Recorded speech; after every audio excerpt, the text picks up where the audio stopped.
En cas de conflit, c'est très difficile de réussir à rétablir une communication bienveillante. Ce que je te conseille de faire, c'est de ne pas aller directement dire à la personne « tu as fait ceci, tu as fait cela ». Tu arriveras à un meilleur résultat si tu vas parler de ton ressenti. Par exemple, dire « quand il se passe ceci, cela, je ressens les choses de cette façon-là ».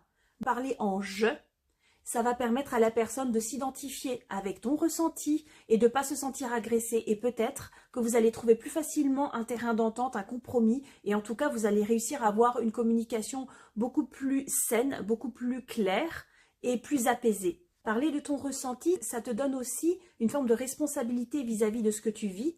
Ça ne met pas toute la responsabilité sur l'autre personne. Donc elle se sent beaucoup moins attaquée, beaucoup moins agressée. Elle a plus facile à ressentir de l'empathie vis-à-vis de tes émotions, à faire un effort pour essayer de comprendre ce que tu veux lui dire. Il est tout à fait normal d'avoir des situations de conflit ou de tension avec des personnes qu'on côtoie tous les jours. Maintenant, ce qui fait que la situation va pouvoir s'améliorer, ça va être ta capacité et la capacité de l'autre personne à réussir à entrer dans une communication bienveillante. Et je t'encourage fortement à essayer d'utiliser le petit outil que je viens de te donner. Je te remercie pour ton écoute et je te souhaite une très bonne journée.